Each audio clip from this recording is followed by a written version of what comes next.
terceira derrota consecutiva do Internacional na reta final do Brasileirão. Não, eu comentei o jogo ontem pela Rádio Bandeirantes, quer dizer assim que eu fiquei estupefato, né? Porque lembrou um pouquinho o primeiro tempo do jogo contra o Flamengo, tá, mas foi pior. Até porque o Internacional estava desfalcado, é verdade, né? Mas eu quero dizer para vocês o seguinte, depois ouvindo as entrevistas... Rocher. Cara, eu vou dizer, tá? Essa bola bateu no morrinho, tá? Essa bola quicou no morrinho. Parece, pelo menos, tá? Mas dito isso, eu quero dizer que... Quicou, sim.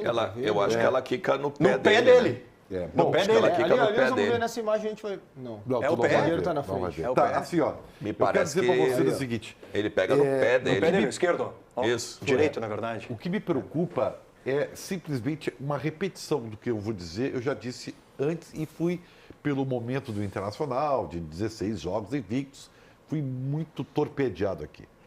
O Inter tem que ter uma realidade, um real diagnóstico das suas potencialidades. Não é pegar os 16 jogos invictos e achar que está com o time pronto, nem pegar essas 3 últimas derrotas e achar que, opa, não é bem assim, tá errado aqui. Não. Tu tem que ter um diagnóstico competente. Sabe por quê? Porque senão nós ficamos no aleatório. Por exemplo, o Internacional, quando precisou, quando todo mundo contava com as 3 vitórias, o sonho do título, o Inter perdeu os 3 jogos. Os 3 jogos mais... com os times mais fortes, perdeu. Não, alto lá. Calma aí. Sem desinformação aqui. Sem desinformação. Mas... O Inter já não tinha chance de título em 2 das 3 derrotas. Só um pouquinho. Vai ao encontro do Roger. Só um pouquinho. O time já estava com a vaga eu vou ao encontro e do ficou Roger. e Eu vou ao desacelerou. encontro do Roger. Ribeiro, se tivesse vencido o Flamengo, a postura contra o Botafogo e Fortaleza seria outra, Ribeiro. Seria outra. Tá, mas então tu não pode dizer que nos 3 jogos que precisava... E não ganhou do Fortaleza. Peraí, pouquinho. não desinforme. Não distorça. Não desinforme. Me dá o pano aí. Me dá o pano aí, ó. Não distorça. Tu quer cobrar, tu quer Aí. usar esse discurso pro jogo contra o Flamengo? Tá distorcendo. Tá tudo não bem. distorça, Carlos Guimarães, não desinforme. atenção. Eu tô tentando ser realista. Carlos Guimarães que prefere ser um fanista. Tá tudo... Atenção, Inter. Não, tu tá é destruidor do Inter. Isso o Inter tá pronto para ser campeão. Igual aos 3 anos anteriores. Não tá tá, bem? Não, ninguém disse isso. na verdade, não tem nada a Foi ver o que o eu que tu falei tá que não falando tinha que numa acontecer, coisa. Ô, Ribeiro, Ah. Ribeiro, é que a questão é a seguinte. Muito. Aqui a questão é a seguinte, não adianta nada tu pegar e dizer que o Inter na hora da pomada não resolveu. Na verdade, tem um jogo que o Inter não resolveu, realmente, o do Flamengo. Os outros jogos tu não pode nem cobrar que o Internacional tivesse... Eu iniciei a minha exposição Não, falando tu disse isso. que o Inter sucumbiu nos 3 jogos que Exatamente. precisava vencer. Tu acabou de Essa falar. foi a tua Nos frase. 3 foi que a tua valiam frase. o Dos título, 3 que não. valiam, o Inter É só sucumbiu. um. Foi isso que tu disse. Eu acho o seguinte, tá? Eu acho que a gente tem 2 Inters para avaliar. Qual é o Tá? verdadeiro? O primeiro é o dos 16 jogos de invencibilidade. Esse Inter, ele é confiável. Esse Inter com corda esticada, esse Inter com o grupo completo, não só o grupo titular, como até os reservas. Esse é o primeiro Inter.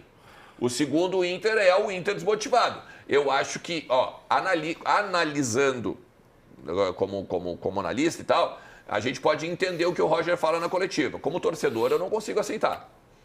Como torcedor, a desmobilização por não ter nada a disputar, eu não consigo aceitar. Não dá mesmo. Porque é o seguinte, o Inter não tem o direito de desmotivar ou de desmobilizar a partir de mais um ano que o Inter não ganhou nada. Então, isso é o torcedor.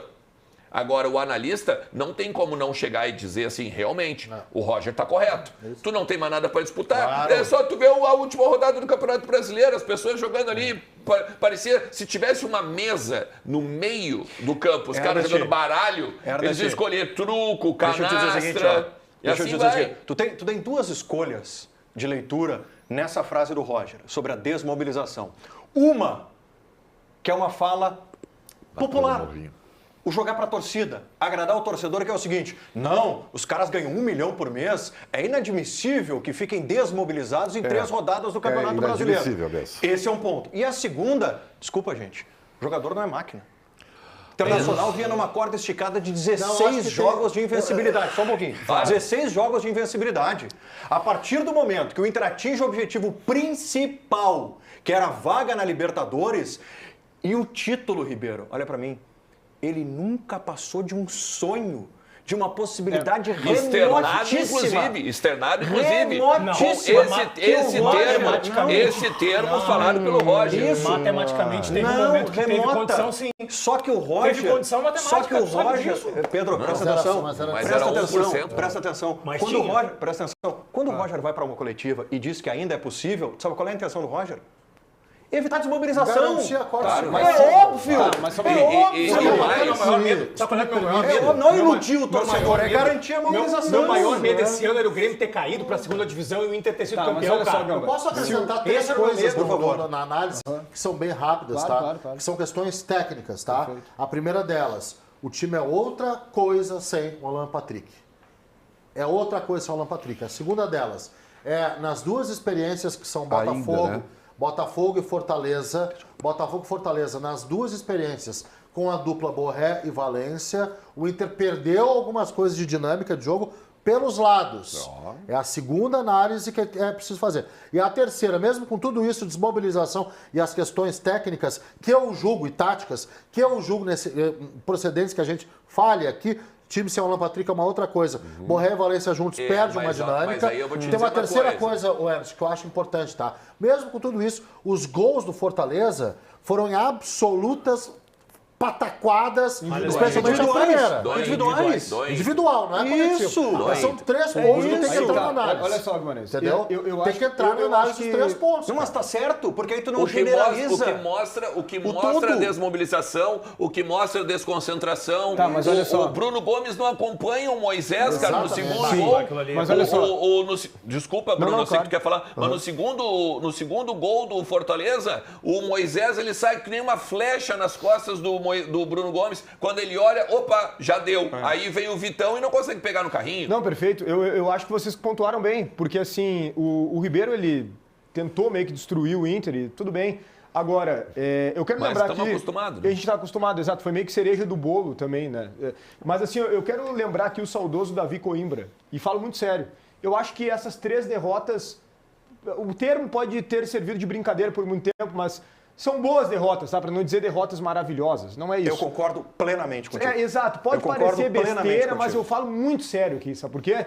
Porque o Internacional dos últimos anos, que vem se repetindo, o Ribeiro bate muito nessa tecla, e ele tem razão, que o Inter se repete. O Inter tem feito temporadas ruins no início, tem se atrapalhado por diferentes motivos e termina muito bem o ano, dando uma impressão de que está tudo certo e que o Inter está pronto para ser campeão no ano seguinte. Dessa vez, as 3 derrotas, é óbvio que ninguém gosta de perder, mas colocam os pés no chão, fazem o Inter entender que precisa melhorar, evoluir, ir ao mercado, corrigir os problemas, para aí sim, ficar pronto para conquistar um título. Então eu acho que acabou sendo positivo, pensando a longo prazo. Concordo. E o Guimarães tem razão quando disse que ontem foram falhas individuais também, né? Concordo plenamente. Dá uma freada no fanismo Isso. e liga um sinal de alerta para virar do ano. Tava demais. Ribeirinho, vem comigo. Atenção para tudo que o assunto agora é sério.